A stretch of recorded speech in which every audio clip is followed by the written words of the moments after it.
Hello students, हम लोग chapter 11 के विविध प्रश्नावली पर और क्वेश्चन नंबर है 10 क्या करें कि उस बिंदु के निर्देशांक ज्ञात कीजिए जहां बिंदु, यहाँ देखिए दो बिंदु दिए हुए हैं, इनको मिलाने वाली रेखा वाई जेड तल को काटती है। तो अब पहले हम लोग एक काम करते हैं, इन दो बिंदुओं को मिलाने वाली रेखा का समीकरण निकाल लेते हैं, ठीक है। और उसके बाद हम लोग उस रेखा पर वह बिंदु ज्ञात करेंगे जो वाई जेड तल को काटती है, ठीक है। तो हम लोग जानते हैं कि दो बिंदुओं को मिलाने वाली रेखा का समीकरण क्या होता है। हम लोग लिख सकते हैं यहाँ पर कि बिंदुओं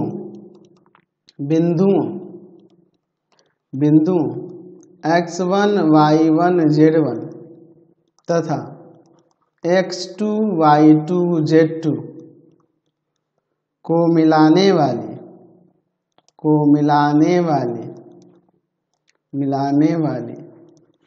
रेखा का समीकरण क्या होता है जी? x माइनस x1 बाई में x2 minus x1 equal to में y माइनस y1 बाई में y2 minus y1 equal to में z माइनस z1 बाई में z2 माइनस में z1। तो जब यहाँ पे ये हमारे पास दो बिंदु दिए गए हैं तो हम यहाँ लिख सकते हैं कि बिंदुओं 5, 1, 6 और 3, 4, 1 को मिलाने वाली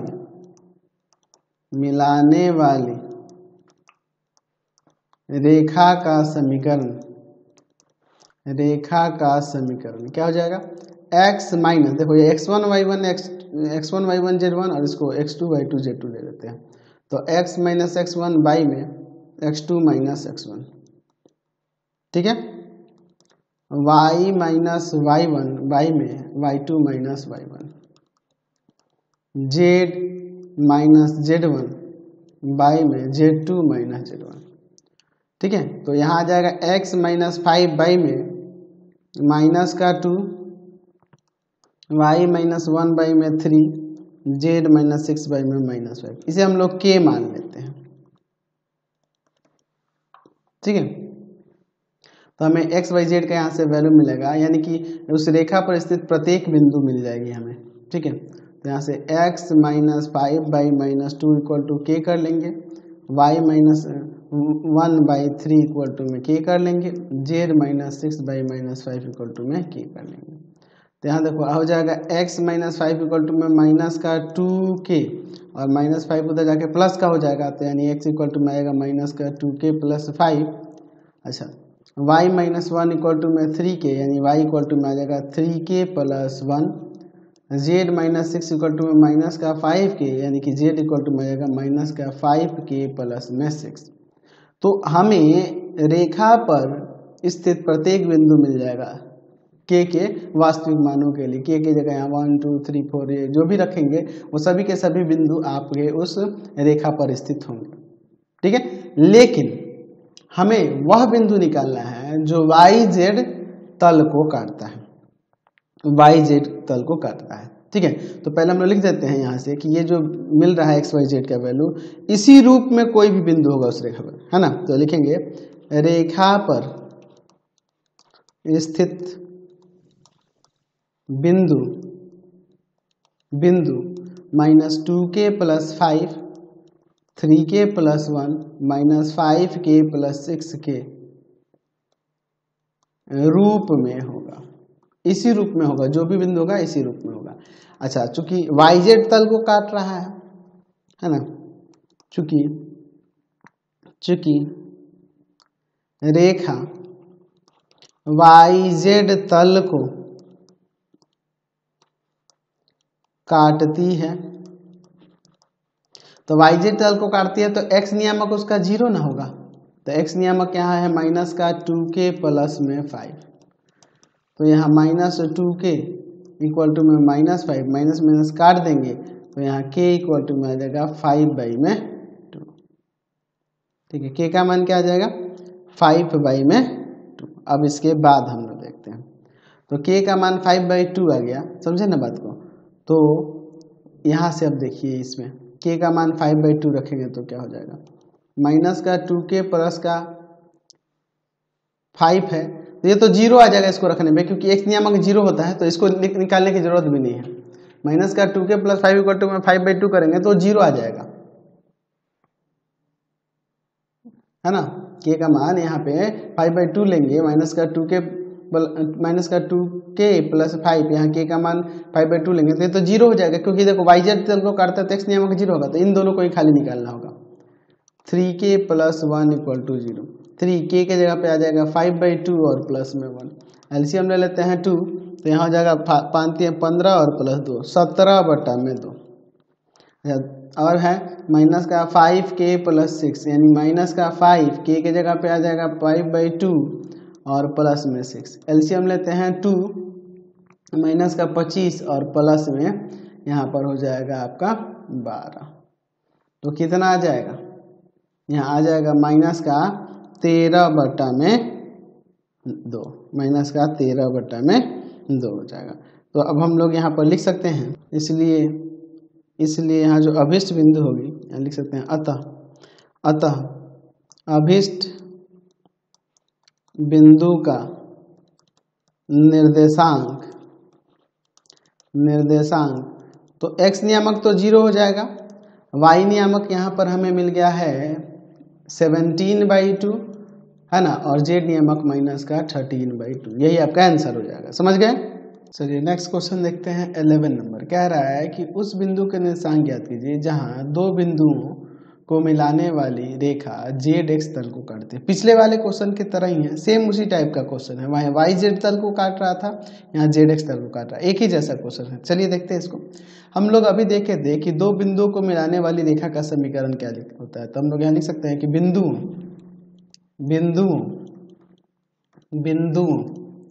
x1 y1 z1 तथा x2 y2 z2 को मिलाने वाली रेखा का समीकरण क्या होता है जी, क्या होता है समीकरण, x minus x1 by x2 minus x1 equal to y minus y1 by y2 minus y1 equal to z minus z1 by z2 minus z1। चलिए तो अब हम लोग यहाँ पे लिख सकते हैं, दो बिंदु दिए गए हैं ना, लिख सकते हैं कि बिंदु 5, 1, 6 और 3, 4, 1 को मिलाने वाली रेखा का समीकरण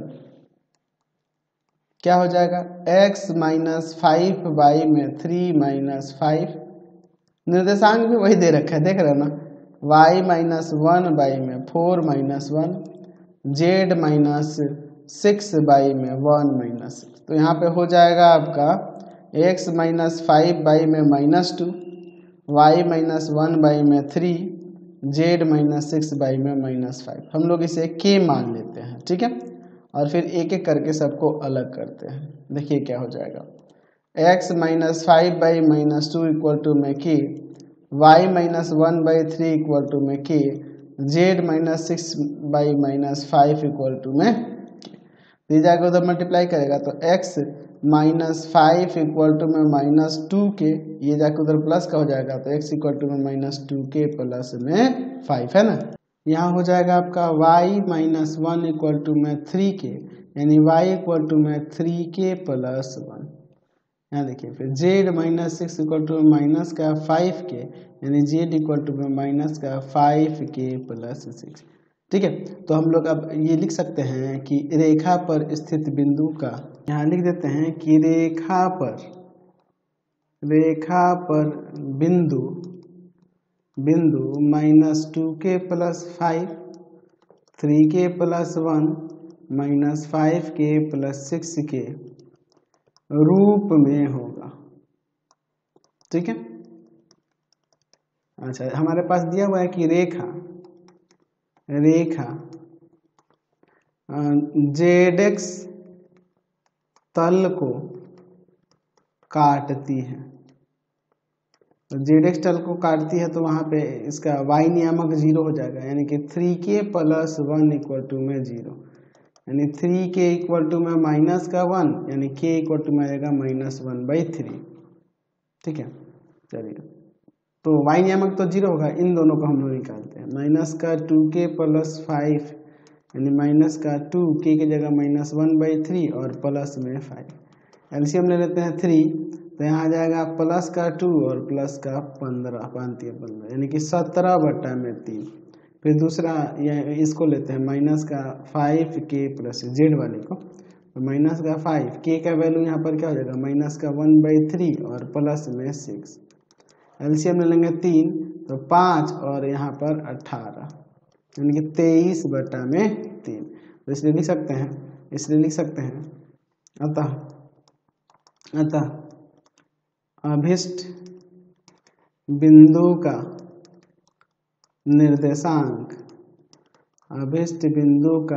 निर्देशांक क्या हो जाएगा, तो x नियामक यहाँ पे है, देखिए 17/3 है ना, फिर 0 और फिर हो जाएगा आपका 23/3 है ना। क्वेश्चन नंबर 12 देखते हैं, कह रहा है कि उस बिंदु के निर्देशांक ज्ञात कीजिए जहाँ बिंदुओं, यहाँ देखिए 2 बिंदुओं दी हुई हैं, इनसे गुजरने वाली रेखा समतल इतना को पार करती है।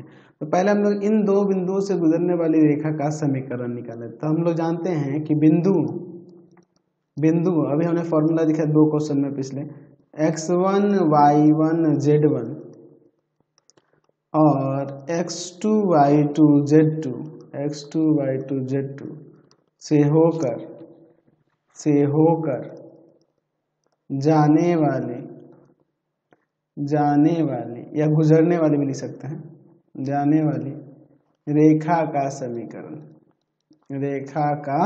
समीकरण क्या होता है फॉर्मूला, तो x - x1 y में x2 - x1 equal to y - y1 y में y2 - y1 equal to z - z1 y में z2 - z1। यही ना होगा फॉर्मूला। तो हम अब नेक्स्ट लिख सकते हैं यहाँ पे कि 2 बिंदु दी गई हैं, देखिए 3 - 4 - 5 और दूसरा है 2 - 3 1 से होकर जाने वाली रेखा का समीकरण क्या हो जाएगा यहाँ पर, तो x - 3 y में आ जाएगा 2 - 3, y - -4 और y में आ जाएगा -3 - -4 इक्वल टू z - -5 और y में हो जाएगा 1 - -5।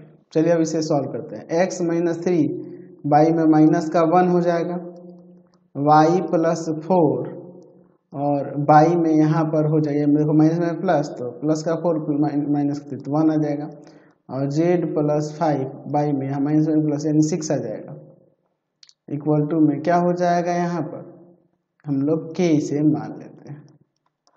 अब अलग अलग करते हैं तो रेखा पर स्थित प्रत्येक बिंदु हमें का रूप प्राप्त हो जाएगा, x - 3 y - 1 इक्वल टू में k, y + 4 y में 1 इक्वल टू k और z + 5/6 इक्वल टू में k। यहाँ से सॉल्व करते हैं तो x - 3 इक्वल टू में माइनस का k यानी x इक्वल टू में -k प्लस में 3, y + 4 इक्वल टू में k यानी y इक्वल टू में आ जाएगा k - 4, z + 5 इक्वल टू में 6k यानी z इक्वल टू में आ जाएगा 6k - 5। तो हमें x y z का मिल गया, इसलिए हम x y z का वैल्यू मिल गया, इसलिए हम कह सकते हैं कि रेखा पर स्थित कोई बिंदु किस रूप में होगा जी, -k + 3 k - 4 और यहाँ 6k - 5 के रूप में होगा। ठीक है, अच्छा रेखा किसी समतल से गुजर रही है, समतल है 2x + y + z = 7 है ना, लिख सकते हैं कि चूंकि रेखा समतल 2x + y + z = 7 से गुजर रही है, से होकर जाती है, वो कर जाती है। तो उस समतल पर स्थित हमें बिंदु निकालना है, तो इसको ये संतुष्ट करेगा ना जी। अगर उससे होकर जाता है इस पे स्थित वो बिंदु होगा तो हो जाएगा 2 इंटू में माइनस के प्लस में 3 और प्लस वाई का वैल्यू यहाँ पे ले लेंगे के माइनस का 4 और प्लस जेड का वैल्यू हो जाएगा 6 के माइनस 5 इक्वल टू में 7। चलिए सॉल्व करते हैं। माइनस का 2k प्लस का 6 प्लस के माइनस 4 प्लस का 6k माइनस 5 इक्वल टू में 7। तो यहाँ हो जाएगा आपका 6k और के 7 के में से 2 के गया, यहाँ 5k हो जाएगा। और यहाँ देखिए 6 में से 4 गया 2 में से 3 को घटा देंगे, 2 में से 3 को घटा देंगे, 2 में से 5 को घटा देंगे तो माइनस का 3 इक्वल टू में 7। तो यहाँ 5k इक्वल टू में हो जाएगा, जाकर 2 हो जाएगा 10, यानी k बराबर में आ जाएगा 2, मिल जाएगा भाग में। तो k का मान 2 आ गया। तो इसलिए यहाँ पे देख सकते हैं जो हमारा यहाँ लिख सकते हैं, अतः अभिष्ट बिंदु जो होगा, बिंदु का निर्देशांक, अभिष्ट बिंदु का निर्देशांक क्या हो जाएगा, इसी में रख देंगे k का वैल्यू।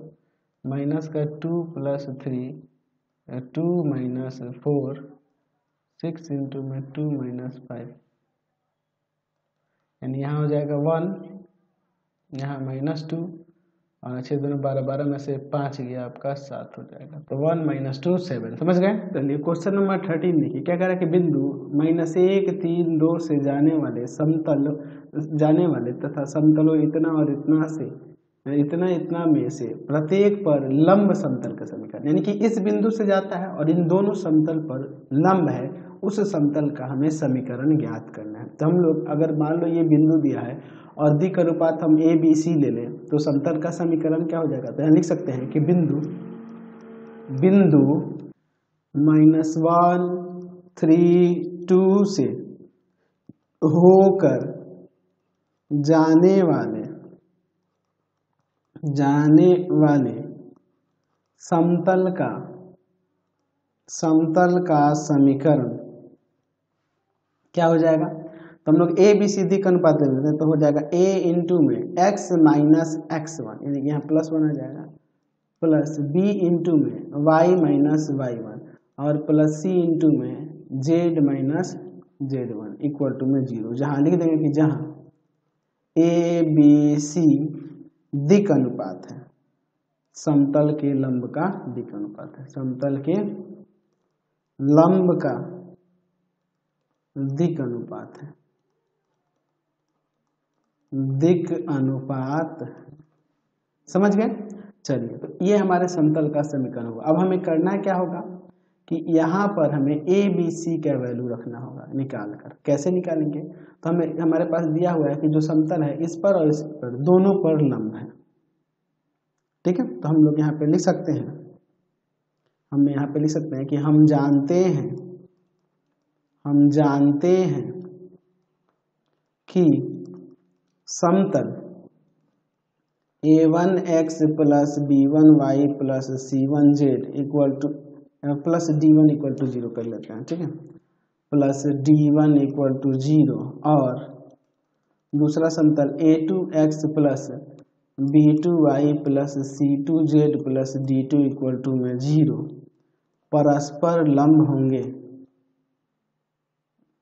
परस्पर लंब होंगे, यदि a1 a2 plus b1 b2 और प्लस में c1 c2 इक्वल टू में 0 है, समझे। चूंकि हमने जो ये फर्स्ट समतल देखा है, यह समतल इस पे और इस पे दोनों पर लंब है, तो हम लोग यहाँ पे लिख सकते हैं कि समतल एक जो है ऊपर ये वाला समतल एक और दूसरा हम लोग एक बार ये लेते हैं एक बार ये लेते हैं, समतल x plus 2y plus 3z equal to 5 परस्पर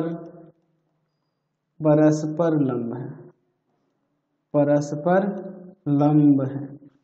तो परस्पर लंब है तो हम लोग क्या लिख सकते हैं, तो इसका देखिए दिक् अनुपात 1 2 और 3 है यहाँ पर, तो हम लोग यहाँ पर अब लिख सकते हैं परस्पर लंब है, तो a इंटू में 1 b इंटू में 2 और प्लस c इंटू में 3 इक्वल टू में 0। तो यहाँ से आ जाएगा a plus 2b plus 3c equal to में 0। यह समीकरण हम लोग 2 ले लेते हैं। अब देखिए उसी तरह से हम लिख सकते हैं कि समतल एक जो है दूसरा वाला जो समतल दिया है उस पर भी लंब है। समतल दूसरा वाला समतल क्या है? तो दूसरा वाला समतल देखिए क्या है, 3x plus 3y plus z equal to 0। 3x plus 3y plus z equal to 0 भी परस्पर लंब है। परस्पर लंब है, तो ये भी परस्पर लंब है। तो समीकरण 1 देखिए ये रहा। तो इसका देखिए दिक्कत ए बी सी था, यहाँ पे 3 3 1 है।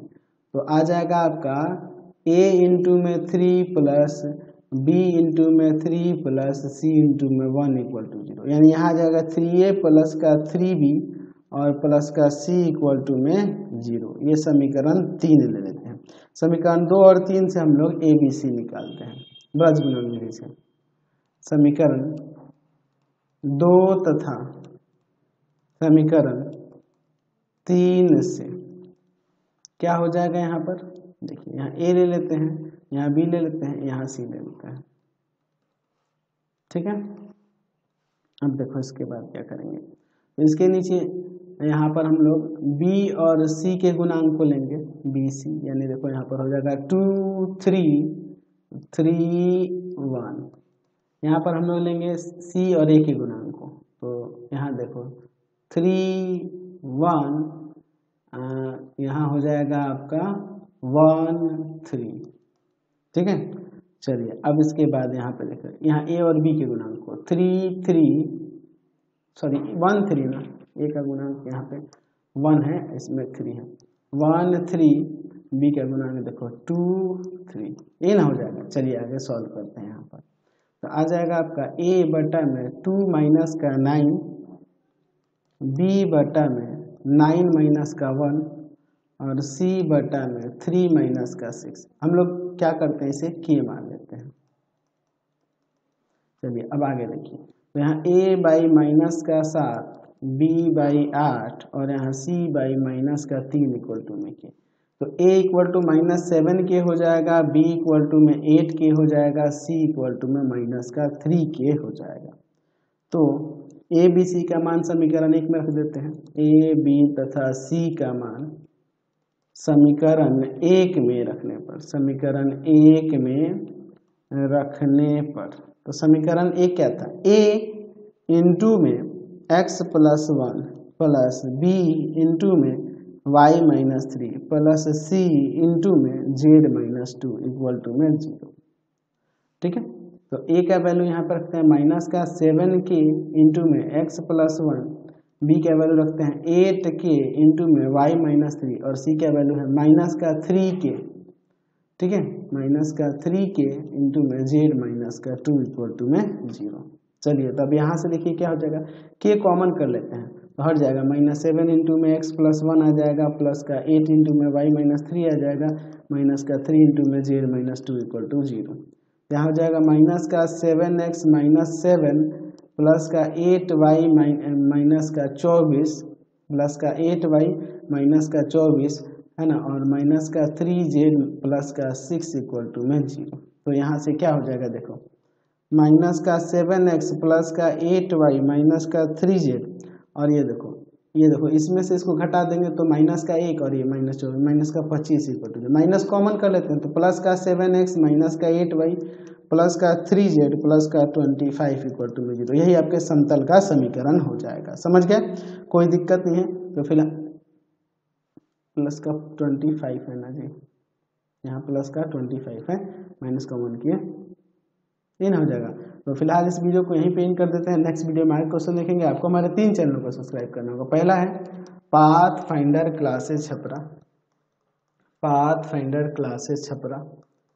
दूसरा है आपके पास भारती भवन रविकांत सर, भारती भवन रविकांत सर, रविकांत सर। और तीसरा चैनल है रविकांत सर के नाम से। तीनों को सब्सक्राइब कर लेंगे और इससे रिलेटेड वीडियो के लिए सीधे डिस्क्रिप्शन में जाएंगे। इससे रिलेटेड नोट्स के लिए गूगल पे जाकर सर्च करेंगे www ravikant.sir.in, और यहाँ जाकर सभी क्लासेस के नोट्स उनके PDF को डाउनलोड पढ़ सकते हैं। इंस्टाग्राम और फेसबुक पे जाके पाथफाइंडर क्लासेस छपरा को लाइक एंड फॉलो करना नहीं भूलेंगे। Thanks for watching the video.